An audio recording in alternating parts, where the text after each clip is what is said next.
Soft Pastel artist, and I'm excited to be back with another painting tutorial today. And this is a painting that you guys have given me a lot of good feedback on that you really liked. I've now painted it twice just so that I can make this tutorial.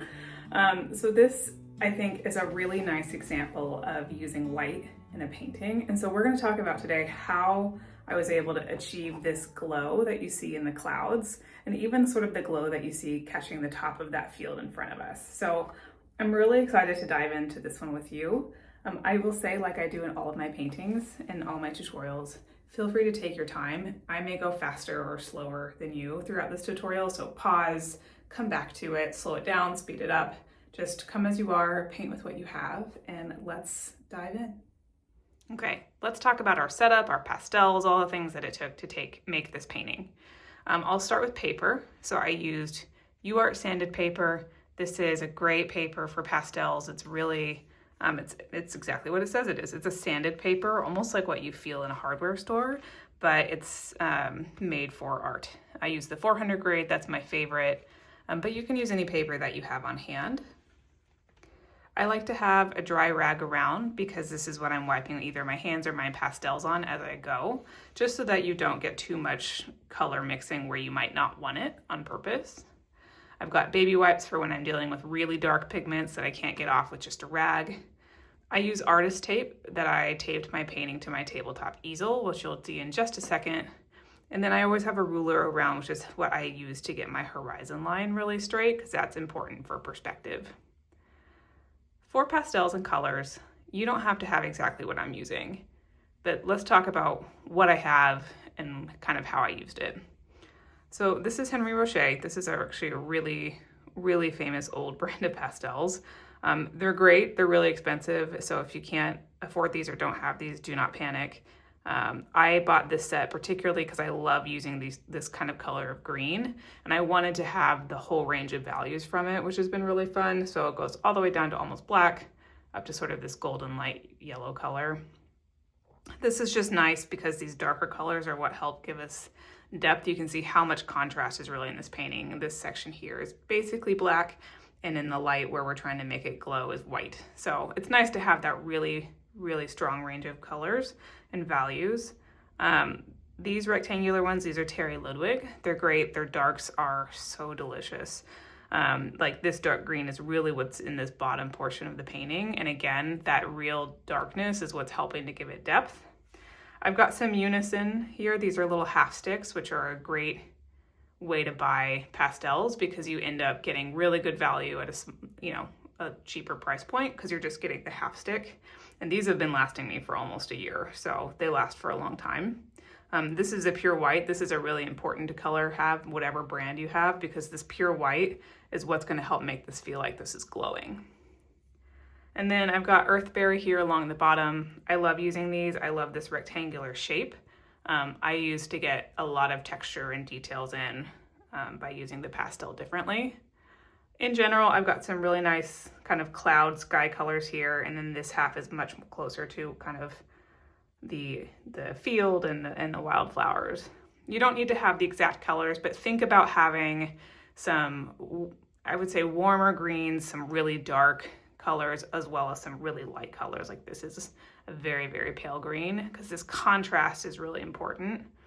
For the clouds, I'm mostly using gray, but you can see as you get closer to this sort of wider area, it gets a little warmer in color, which is where I pulled in this sort of brownish color. But yeah, so this is what I used. Use what you have on hand. It doesn't need to be exactly the same. Art is subjective, so use colors that bring you joy, and let's get started. So this is our reference photo. I love this photo because of really how much the sun glows around that cloud and around the tree. So that's going to be one of the main areas we're focusing on when we look at color, but there's also a lot of drama in the field. There's beautiful wildflowers, there's some deep shadows, so this is a really fun one to capture. So I'm just going to start by blocking in my sky. I've got this nice light blue. I may go back and make this a little bit darker in a bit, but getting in that pigment over the broader space to start. As the reference photo gets closer to the horizon where that sky is, the sun really brightens it up. So we're really going to have the blue only in sort of the left and the top of the piece. I like to blend with my fingers. I know not everybody does. Feel free to use a glove if that's what works for you. I just like using my fingers. Coming in with a little bit more of a purple color because I want to mute that bright blue a little bit. It was a little brighter than I expected. So I like to just come in and add a little bit of pigment on top and blend that out, and it kind of darkens it a little bit.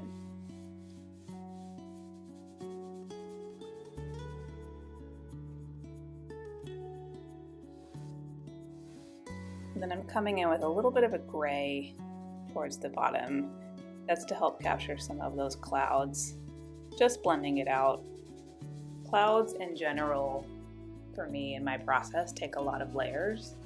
So coming back in with the lighter, this is not quite a white, it's sort of a light gray, but still pretty light. Just going to blend that out to capture sort of how the sun is lighting up the bottom of the sky. Throughout this video, I will speed things up a little bit just so that you don't end up watching a 2-hour tutorial. So feel free to pause or slow things down as you need to.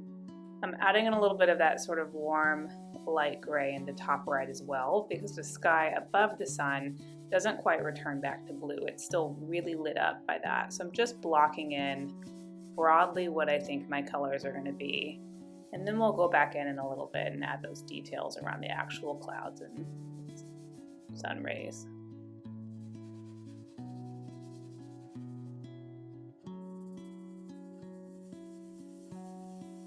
I am, as I go, wiping my hands off on just a dry rag to keep my fingers clean. That helps prevent too much muddiness. And now I'm going to start bringing in the shape of that main larger cloud that you really see the sun peeking out from behind. I'm using sort of a grayish purple. It's okay if it's not the perfect gray the first time. We're really just sort of capturing the overall composition first.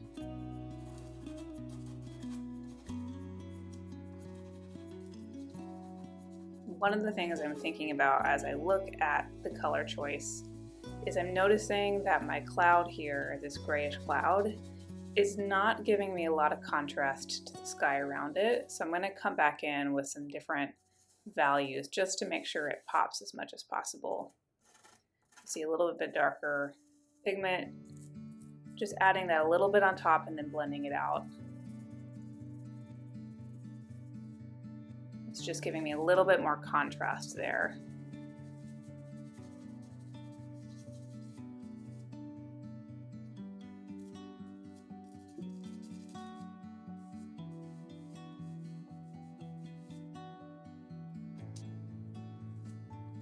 Notice I'm testing out a few colors, like this sort of pinkish color. What I like to do when I'm painting light in this setting is make the cloud a warmer color as we're getting towards the source of the light. And we'll add some more here in a little bit to really give that glowing effect. But you can see I've added a little bit of pink, a little bit of brown as we get closer to the area that the sun's actually peeking through, because the light is giving us warmth, and the further away we're getting from it, it's getting cooler. I'm adding in some of my lighter gray underneath the cloud to help bring out that contrast, and then just blending that.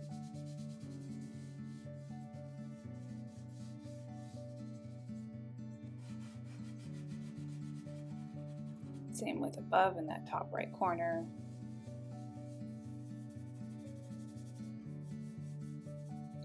I like to have a pretty well blended piece. If you like more mark making, you can do that.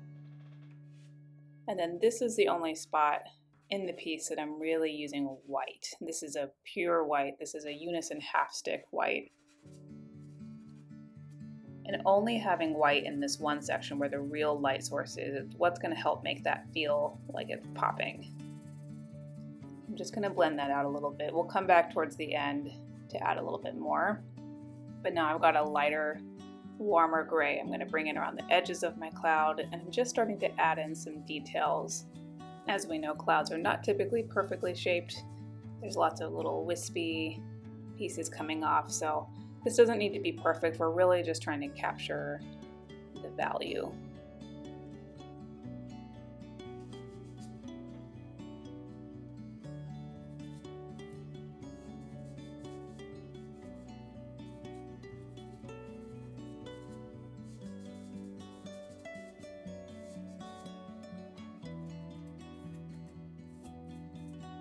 When you zoom in on the reference photo a little bit, and the reference photo is linked in the description of this video, you can see that underneath the cloud as well there's a little bit of warmth, so that's why I pulled that through.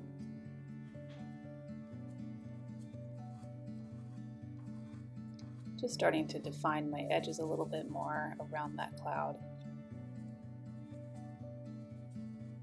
This is a unison half stick again. I have the 120 set of unison. It's nice because they're organized by value, so there's sort of a row of grays all the way down to very dark charcoal up to this white, which makes it really easy to paint clouds at times because you've got sort of the full range of grays. So I'm starting to build in a little bit of depth to my cloud using this lighter gray.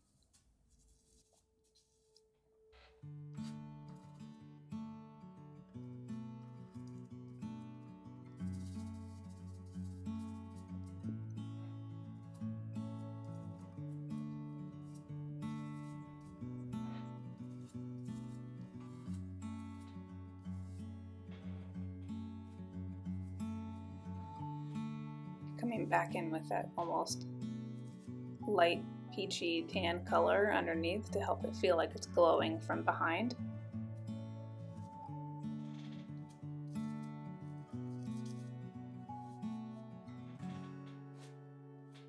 And then I felt like my sky could be just a little bit darker, so I'm bringing in, it's kind of a grayish medium blue. This is an earthberry pastel. Just blending that out to get a little bit more contrast. The drama in a landscape lives in your contrast, so it's a nice thing about pastels, they're pretty forgiving. So if you don't love the color you've used, either dust it off and try again, or you can always layer on top and mix things. So I've got sort of my medium gray here, adding in a little bit more depth, a little bit more texture to my clouds.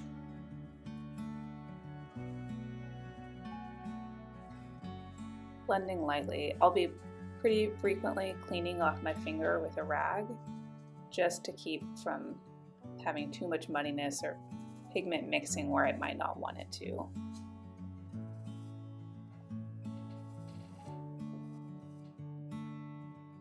Adding in some of those clouds that are closer to the horizon line, using some of the same colors.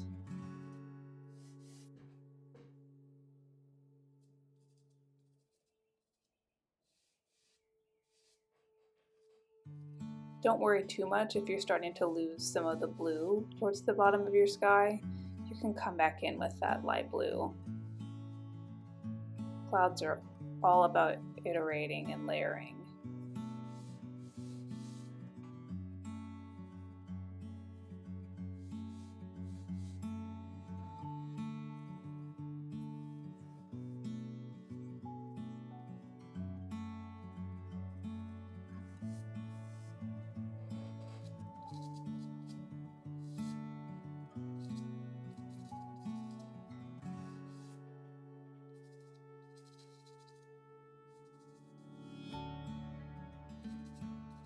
Bringing a little bit of that light blue to peek through. Cleaning my hands often, sometimes cleaning off the pastel stick itself. If I've gotten too much pigment from other colors on it, you can use that sort of same dry rag just to keep those pastels clean. I think that's particularly important when you're dealing with very light values. Helping to keep that clean keeps things from mixing that you might not want to mix.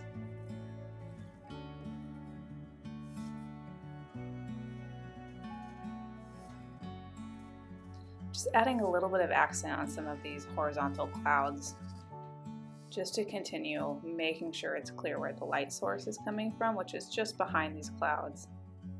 I like these rectangular shaped pastels because you can kind of just tap the edges.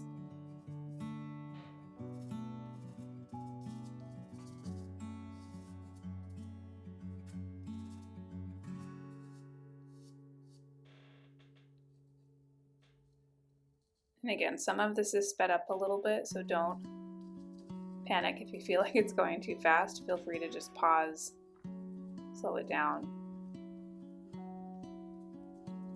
I'm going back in with my lighter color again. I've added some of the base layer of the clouds there, and then I'm going to cut back on top with my lighter value. It's often easier to start with a darker value and then build on top of that.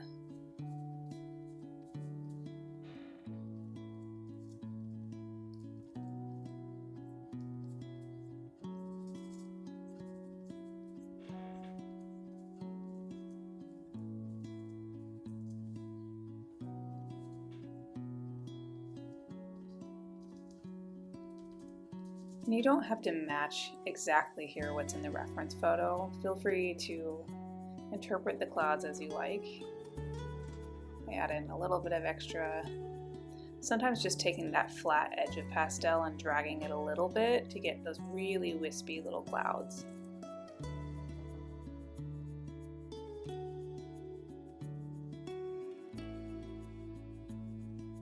And I'm still not using my pure white here. This is still sort of a light gray, a little bit of an off-white, because we still want our true only white area to be where the sun actually is.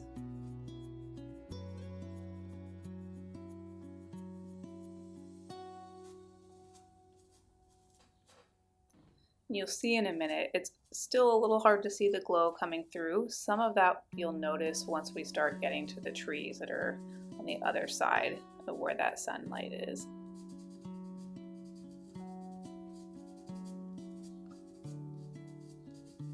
I just like to blend here to keep that pigment very smooth. And I'm coming in with sort of a light orange. That'll help it feel like the cloud's almost fading into that sunlight.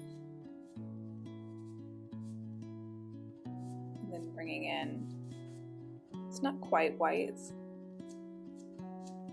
helping to feel like the sun is sort of streaking along the cloud. And then this bluish color. You want to get a sense that the sun is trying to poke through the clouds, so you see sort of those streaks of light. I'm using both the darker color and the lighter color to help create that effect. This doesn't have to be perfect, but think about the angle of the light relative to the clouds.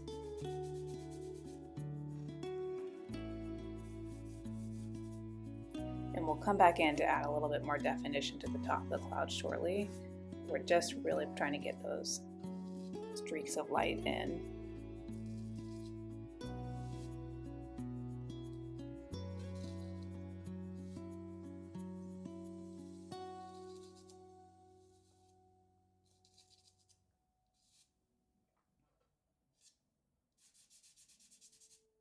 Just blending with my finger.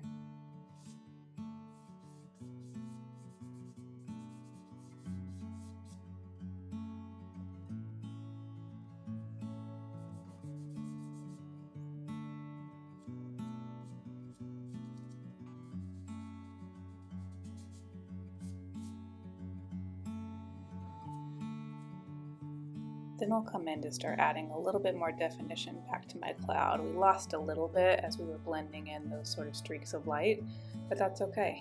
We come back in for the next layer.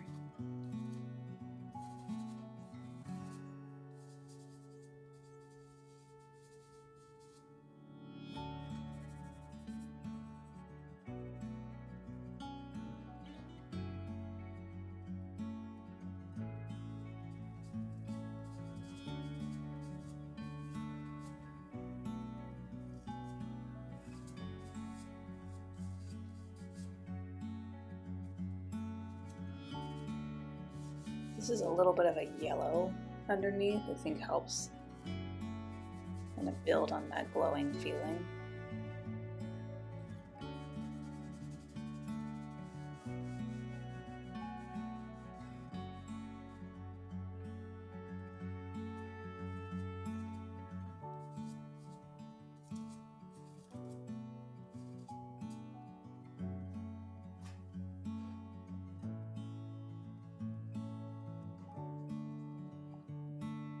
So one of the things that I'm going to do here that helps to really make the cloud feel like it's sort of blocking the light is just catch the very edge of that cloud with a light gray.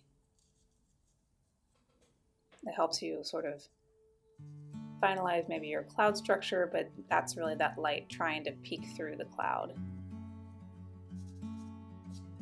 I'll blend a little bit of it out here and there just so that it's not too solid looking, because we know clouds themselves are not solid objects.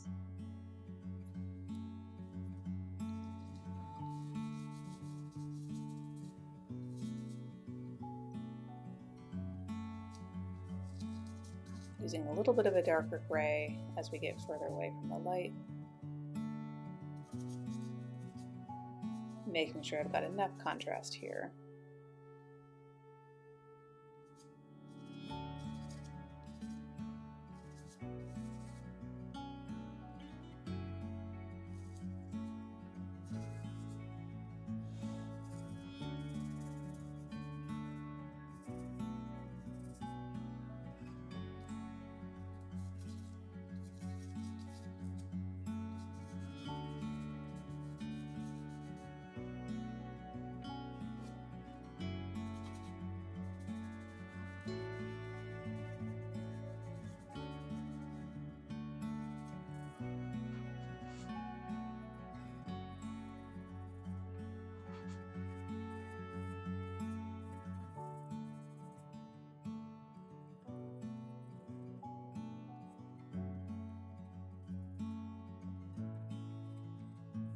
I'm going to keep layering in some of that darker gray. Helps give it a little bit more depth. Doesn't need to be perfectly even because we know clouds are, again, not solid objects, so it's okay if different parts of the cloud are a little bit patchier looking almost.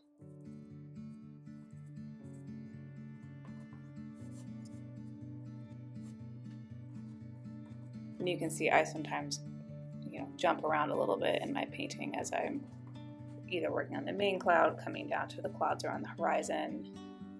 Whatever approach works best for you.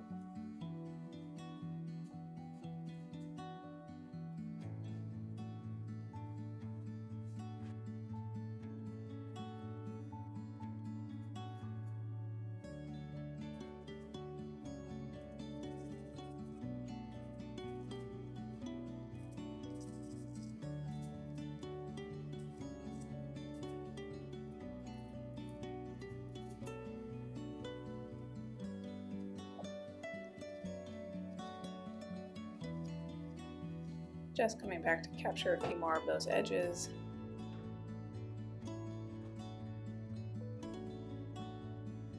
Sort of a fun little detail.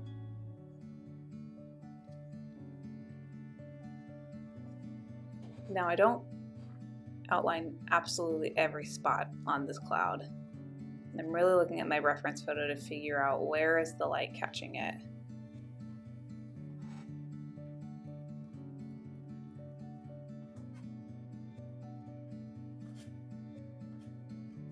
Coming back in, adding a little bit of white there again. Sometimes it can get lost as you go, so it's okay to come back in and layer on. Letting that edge sort of dissolve into the sunlight.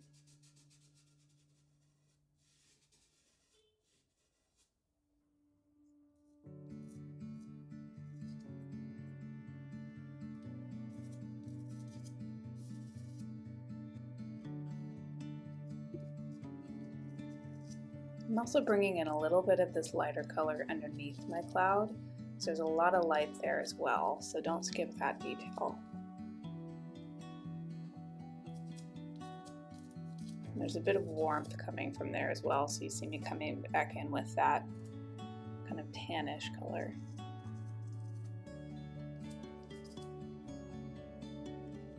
And at this point, it's a lot of iterating. Adding some textures in, using different edges or the flat side of your pastels, adding in a little bit of darkness, a little bit more depth, until you're happy with it.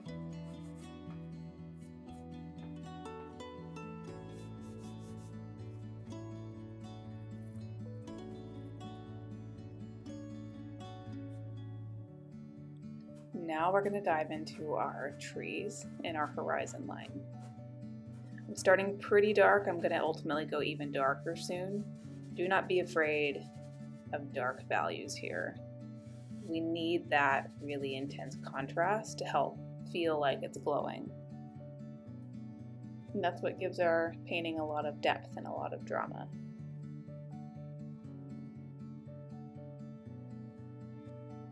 Starting with an earthberry here, but as I was looking at it, it almost felt too cool.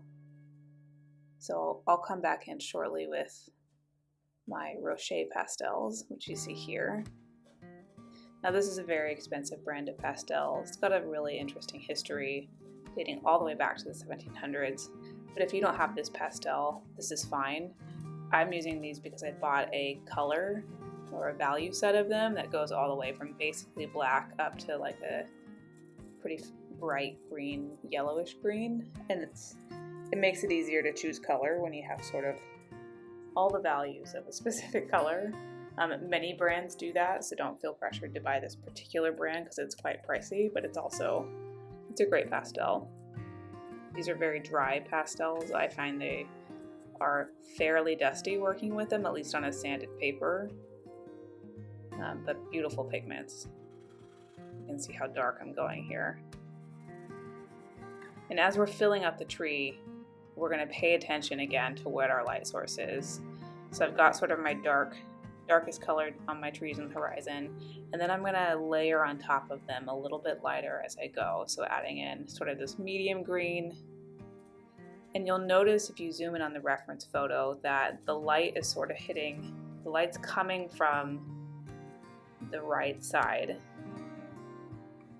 So that's how we're going to brighten up our trees.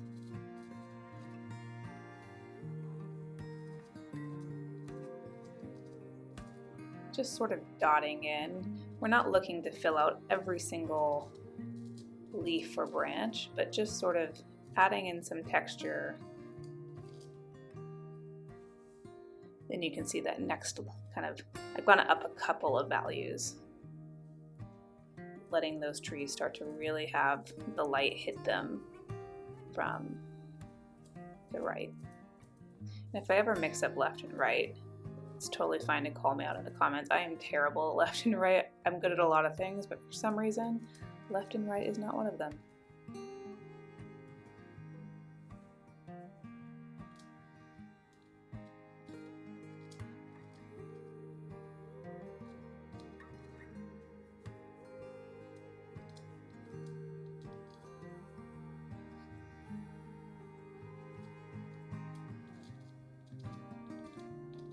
Just sort of dotting in with this lighter green. I want to leave some of that really dark, almost black, visible towards the bottom because that's kind of where those shadows are hitting the trees.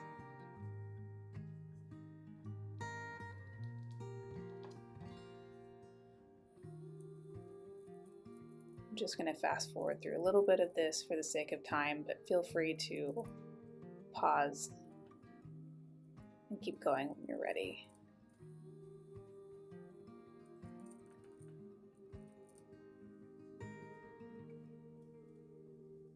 Doing some final details here with the lightest value that I have in this set.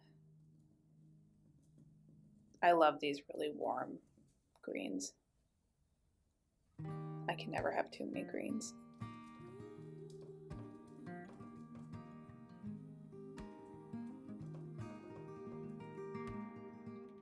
Later on, we'll actually add a couple more tiny details by coming back in with actually our light blue and our white, just to show a few areas where the sun is sort of, when the light's poking through the trees.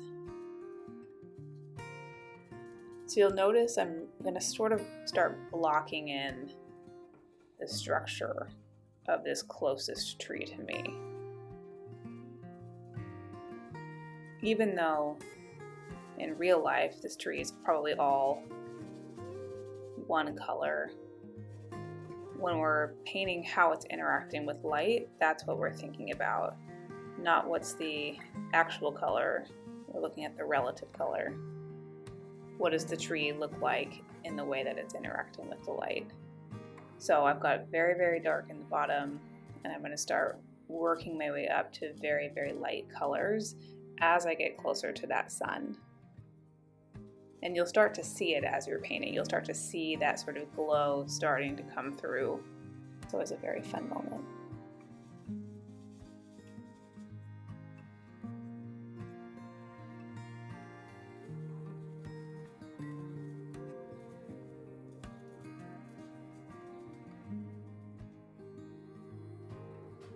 Just sort of dotting in with different values. Don't worry too much right now. You can see when you look at the reference photo that, you know, towards the top of the tree, towards the edges of the trees, that the sky pokes through. We'll add that later. Don't worry about sort of leaving a hole for the sky. We can come back in with those colors after we've sort of gotten the right kind of gradient for our tree.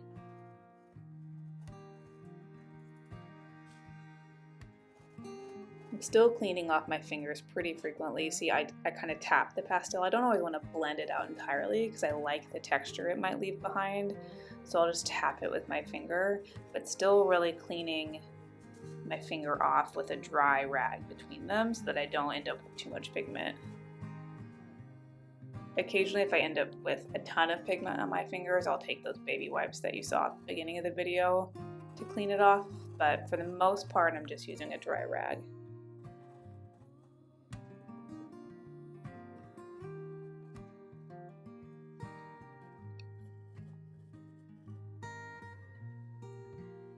And you'll see as the leaves are closer to our source of light, they get lighter. You'll really start to see that come through shortly.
As you can see, as I get closer to the sun, that green gets a little bit lighter.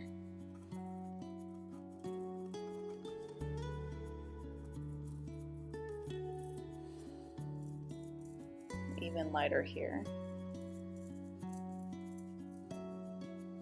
This is sort of the moment that you can start to see that glow coming through.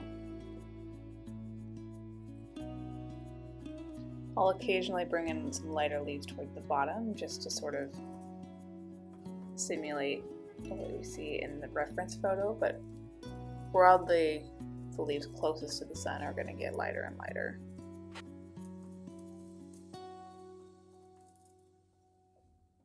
Now I've got even a really light lime green. Just starting to dot that in to help transition. It's almost like you're going to want those leaves to disappear into the light. Now this is a light yellow. These are little unison half sticks. It's such a great set. I mentioned I have the 120 set. It's such a workhorse of a pastel set. I think if I had to only own one pastel set, it would probably be that Unison 120. Coming back in with a little bit more dark green for depth and texture.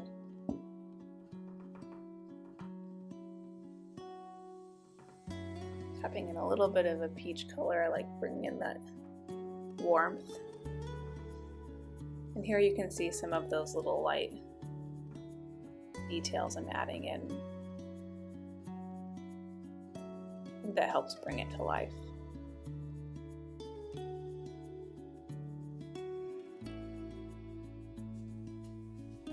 And I'll occasionally even take my finger off the clean finger on the white and swipe it into the leaves, just to sort of get that ray of light. And you can choose how little or how strong you want that to look.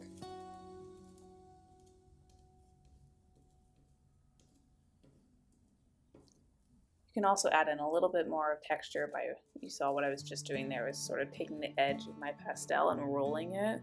It's a nice way to get some different textures as well. We'll do that a lot as we get into this grassy field.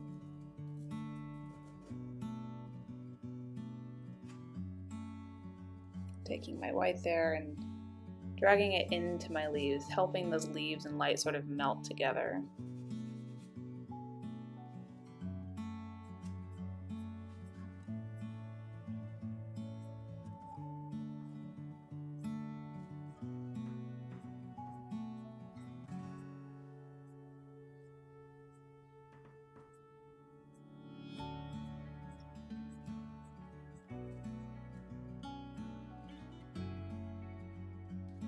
Adding in a few more details here.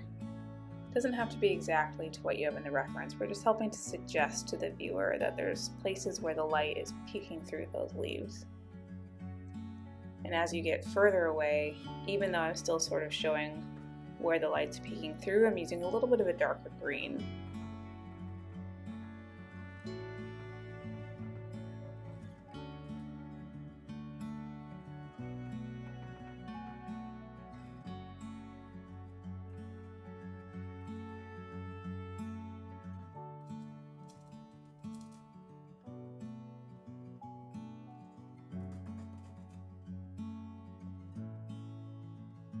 Very top, pulling in sort of my, it's actually a pretty cool, like almost purpley white.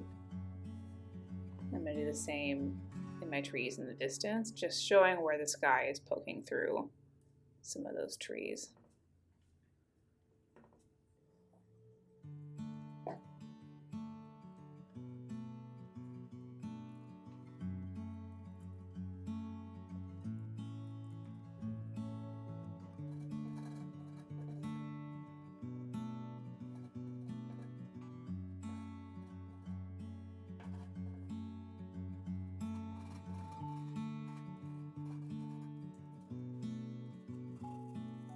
Keeping the bottom of my tree line there very dark. It's very much in the shadows.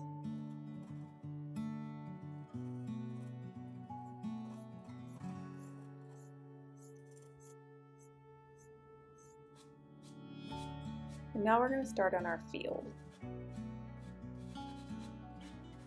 It's funny because I love painting fields, but I already knew right when I started painting this with this first color that I put down, I really didn't love. So I blended out and we're going to adjust. This felt much more purple than I had intended.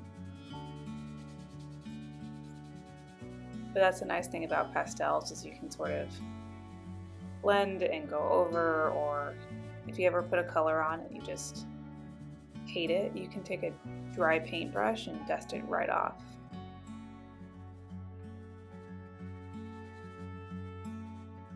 Now the field is pretty golden, so that's why you see me coming in with more of this golden color versus immediately going straight to green. We're going to layer in a lot of colors and textures here, like you see the green. So just trying to kind of block in our major colors, get a sense of where the grass is lit up by the sun or where there might be shadows.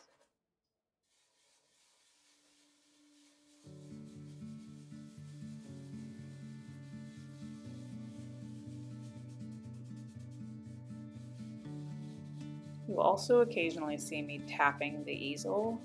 Oftentimes that's to help get off excess dust. It'll then fall to the ledge of my easel where I can wipe it up with a baby wipe. I do my very, very best not to blow on pastel dust because there are ingredients in some brands that can be harmful if you are inhaling it or have sensitive lungs. You can always wear a respirator or an N95 mask to help with that if you need to. But in general, do your best not to blow on pastel dust.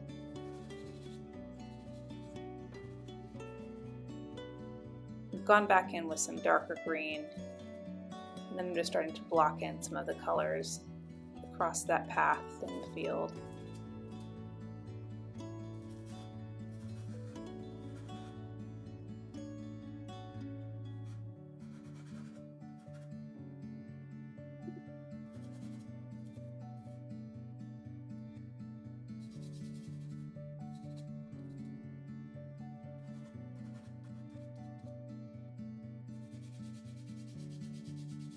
So I'm just going to blend this out. And I've noticed pretty quickly that I probably got too much pigment here. We're going to blend it and see where it lands. See if we need to remove any of that or not.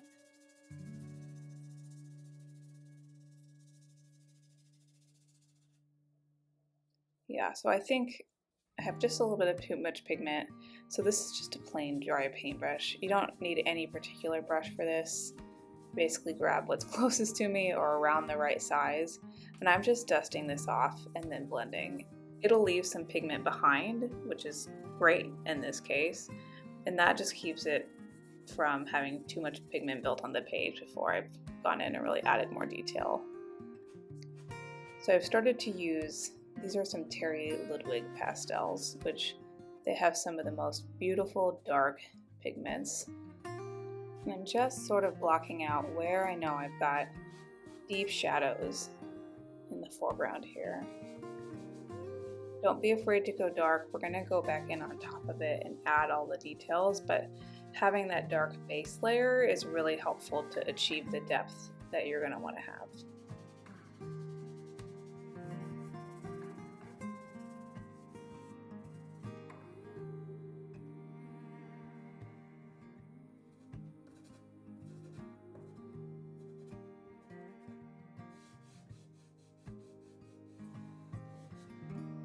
I'm being pretty careful blending here because I don't want to lose my horizon line. You can always go back and add it, but I try not to.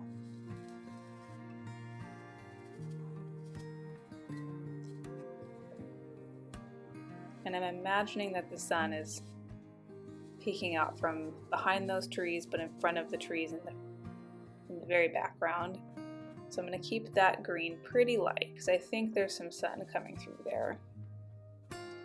We're always thinking about where the light is and how it's interacting with what we're painting. I would argue that it matters probably a little bit more than choosing the perfect green. It's how are we portraying how light is interacting with our reference. Got this almost limey green. I love this green. Also a Terry Ludwig pastel. These are nice because they put pigment down really easily. I'm almost just tapping it on there to get some texture. You don't have to work very hard.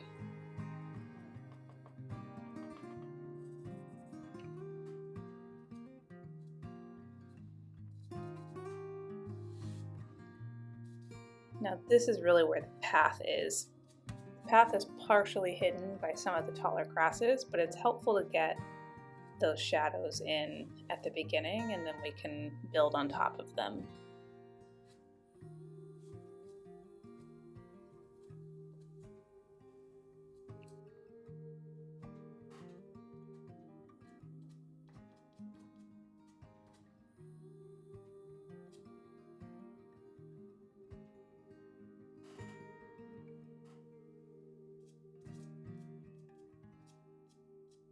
Adding a little bit of a purpley gray here.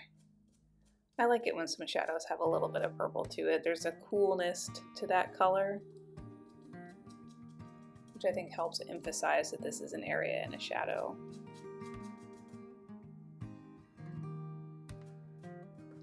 Just sort of lightly tapping that in, dragging it up. Add a little bit of green.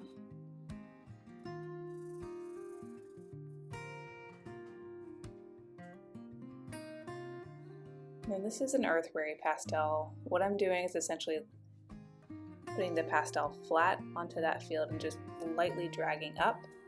It creates this nice sort of grassy texture. without having to individually draw blades of grass. Now as we're getting a little closer, I don't want those edges to be too defined, so you see me blending that out and cleaning my pastel and cleaning my fingers pretty frequently. It can pick up some of the dark pigment that's already on the page, so I'm just wiping those on a dry rag. Pretty much every time my hand comes off of the view. So we've got a pretty good base layer built, so now I'm going to start going in and adding some detail. The path is a pretty prominent part of the composition, so that's one reason why I'm making sure I'm keeping that pretty clearly defined.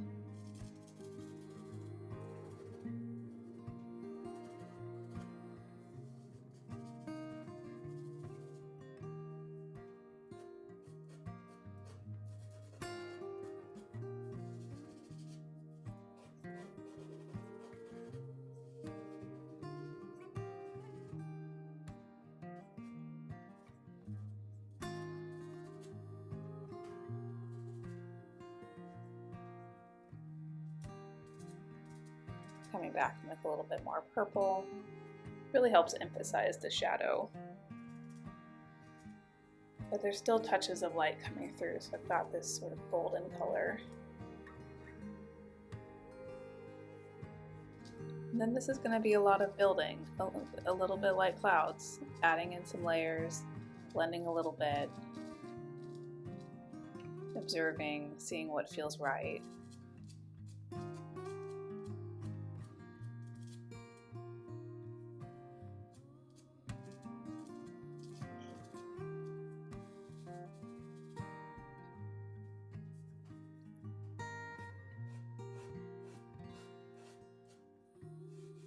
Now my path has pretty dark shadows, but it's a little bit of a cooler green. So I'm coming in with this earthberry.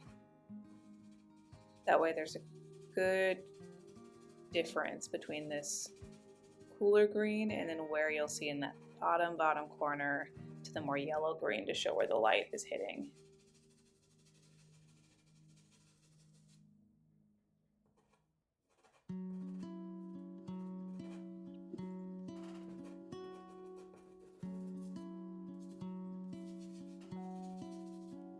So using a few different darker greens to help show that shadow. And then I'm coming back in with this kind of golden, I need to find the right name for this color, forgive me. And now you can really start to see that we've got kind of all the elements of our field blocked in. We're going to add some details, we're going to help define them a little bit more, but now we've really got the full scene on the page, which is always a great moment. It's really rich green here. This is a Terry Ludwig again. Starting to add some texture in, because when you look at the reference photo, there is, you know, small areas that's been mowed that you can see there's some lighter and some darker colors. So just kind of tapping in some texture. Again, we don't have to fill in every little blade, but adding in some texture to suggest to the viewer that there's some grasses of different lengths, some in the shadows. I love this lime green. Just lightly tapping, cleaning our pastels periodically so that they don't get muddy.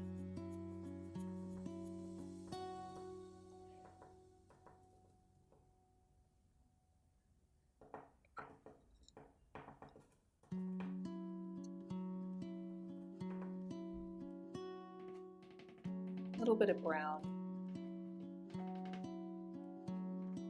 A little bit of purple.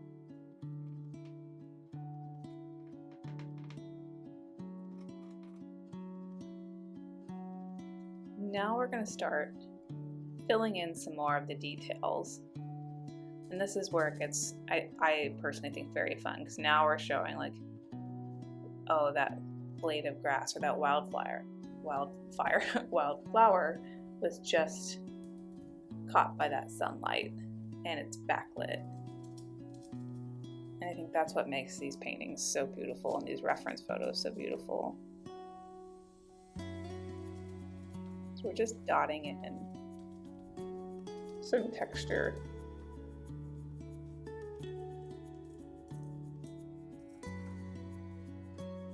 And because this is a wildflower field, I almost said wildfire again, feel free to follow your imagination here. If you want more wildflowers, if you want them all to be pink, you know, make it your own.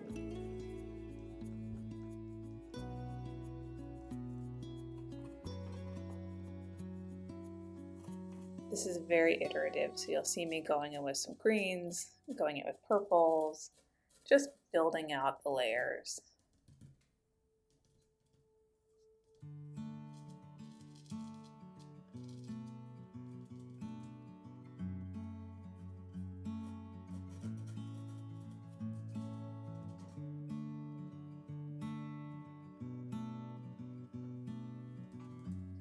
I'm not using a lot of pressure when I come in with these details, just lightly tapping. Sometimes just using the edge of the pastel.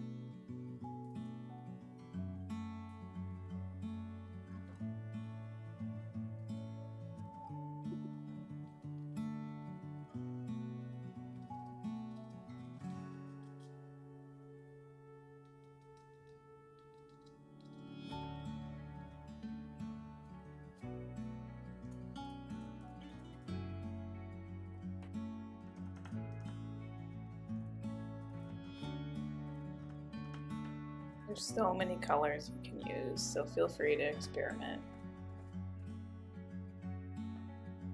I'm back in sort of that dark purple. And I'm starting to occasionally use the edge to build in some longer vertical lines to just help show the viewer that there's some tall wildflowers here.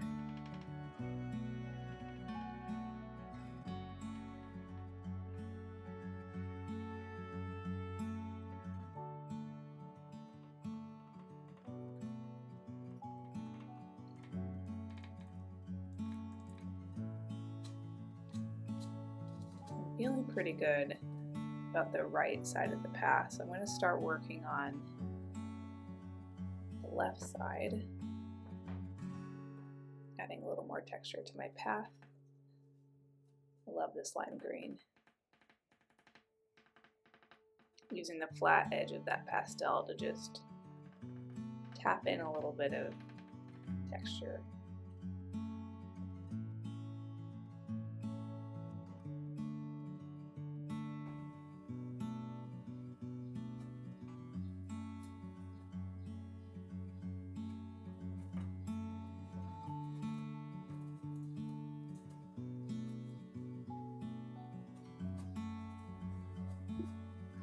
So I'm just using this little unison half stick to drag some pigment up, showing the wildflowers, these grasses.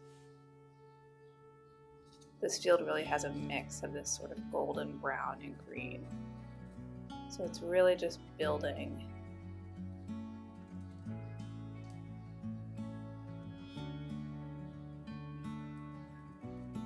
Layering and adding all those pretty colors.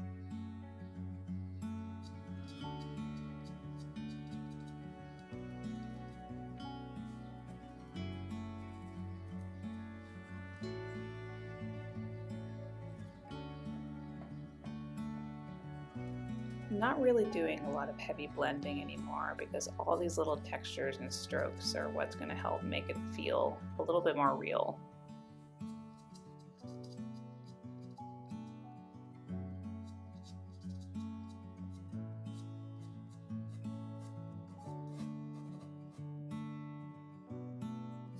This is the Terry Ludwig green again from that Legacy set.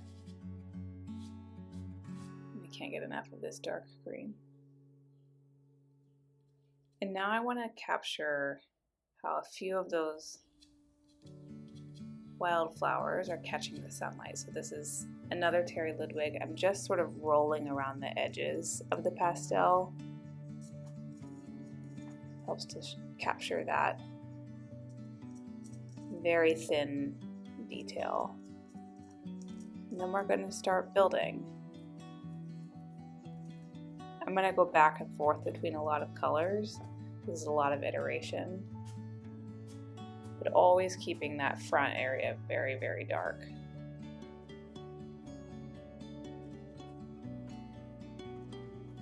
I'm using the edge to create some upward strokes.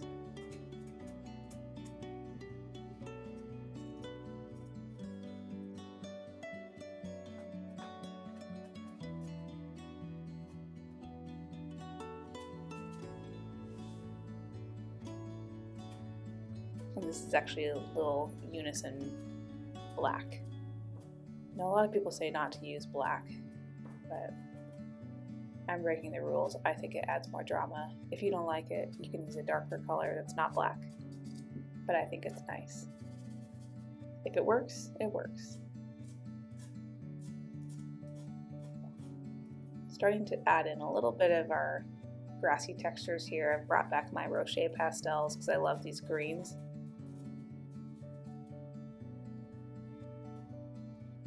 Sometimes just rolling the edge to get that texture.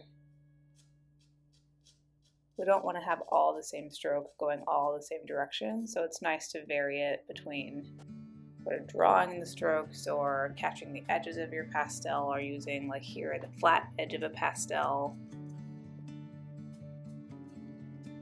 Varying it can help it feel a little bit more real.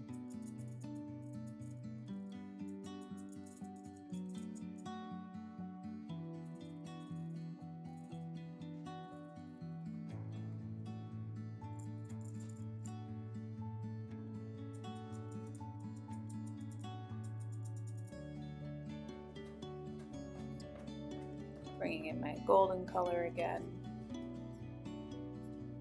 I just want to walk through this field.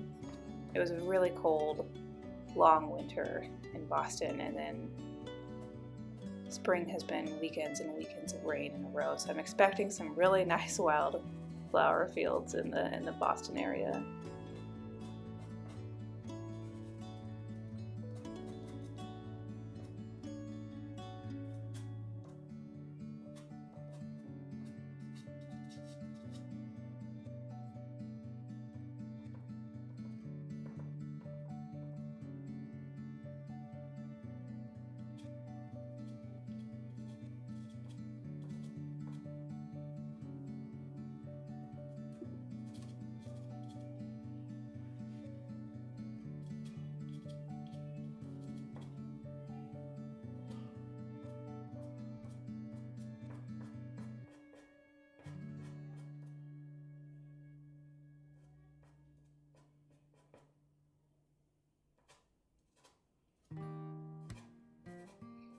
Now we've added that black in along the edge of that path, so I'm just going to soften that contrast by adding a little bit more of that dark green there.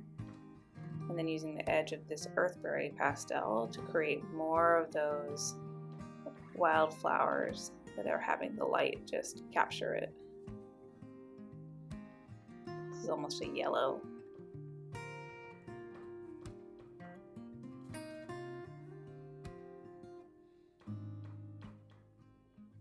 Really just using the edge, rolling it, even on a rectangular pastel, letting it go a few different directions as it would in the real world.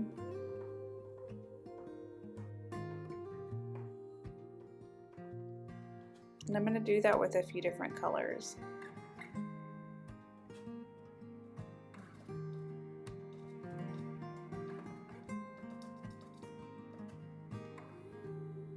Making sure we like sort of the overall composition of our field.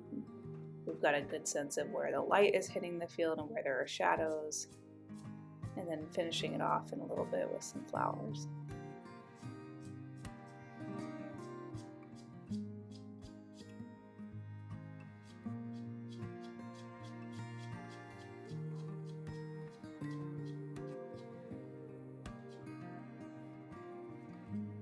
Just painting in some more texture here.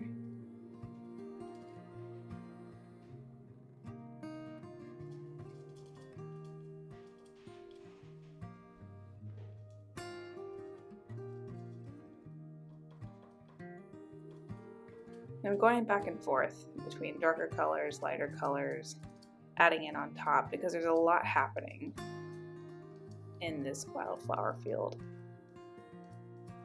Rolling here, add some different textures.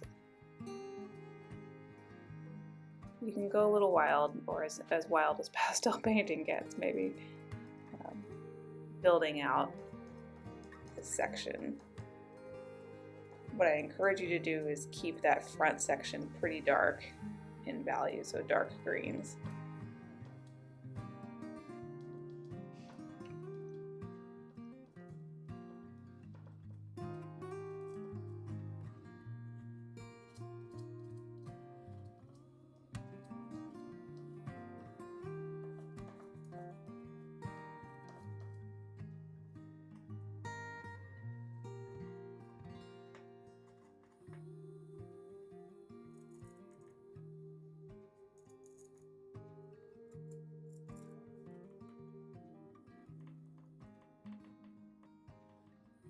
Starting to add in some other colors to help show what would be a wildflower field.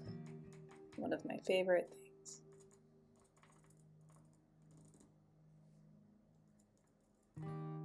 And you can do this really in whatever colors bring you joy. I'm experimenting a little bit here. This is the second time I've done this painting, and so I'm trying to add a little bit of variability and more color into my wildflowers than I did the first time. And you don't have to draw really the full flower. You can just drop in little dots. We're just suggesting to the viewer. The one thing I will say that can be helpful is simulating the flowers in this context. It's helpful to have a couple of different values. So this purple that I have, I'll have it in a lighter value, and then I'll also have it in a darker version of it. That helps to give all of these elements depth.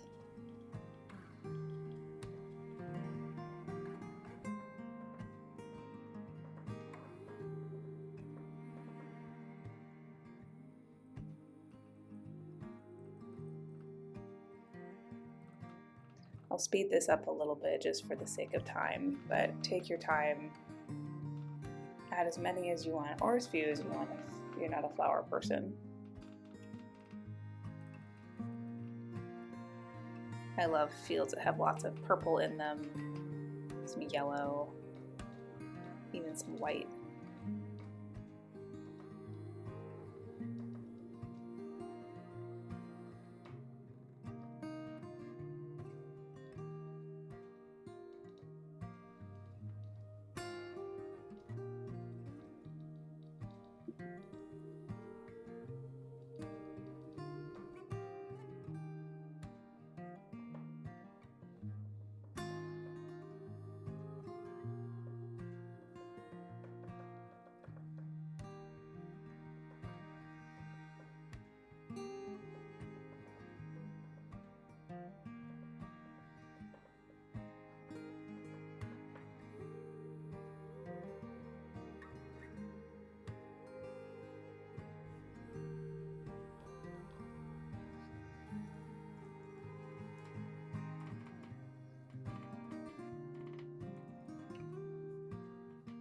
You can see that I'm starting to pull in that darker purple value.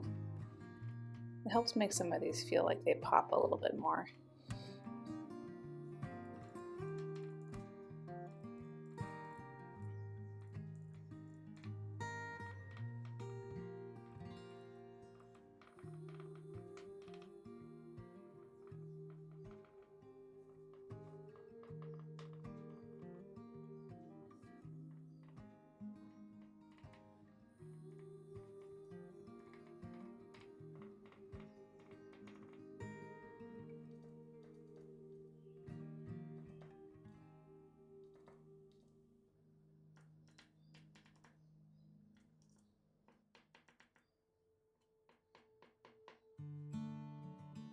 I like adding that lighter green along the very back horizon line to show where the sun is coming through the trees.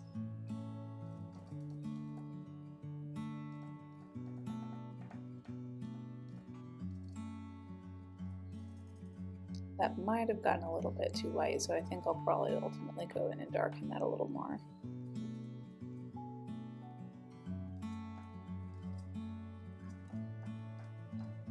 And I'm using that edge of my pastel to start creating more of that grassy texture.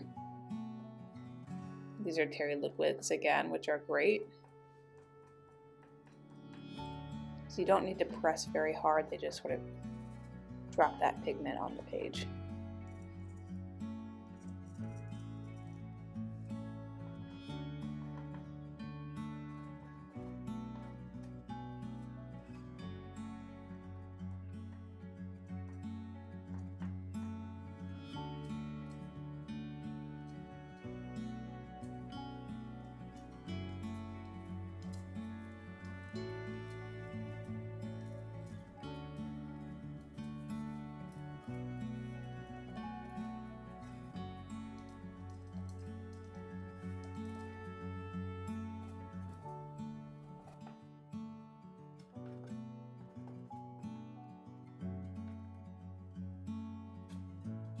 Just doing some more layering, making sure that it stays dark enough towards the front to really showcase that shadow.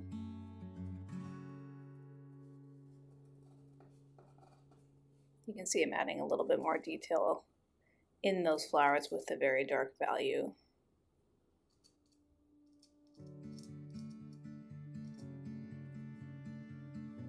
It just helps make it pop.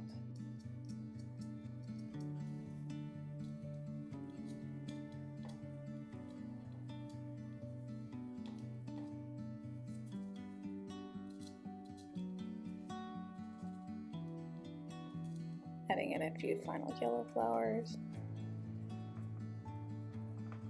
And again, do as much or as little here as feels right to you. It's your painting.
Just adding in a few final touches. Love this deep purple.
These are my very last final details that I'll add in.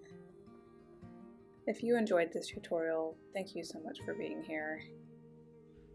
Please subscribe to my channel. You can find me on Instagram, Facebook, TikTok, and let me know in the comments what you think. If you'd like more tutorials, you can comment more on what you'd like to see on my channel, and happy pasteling.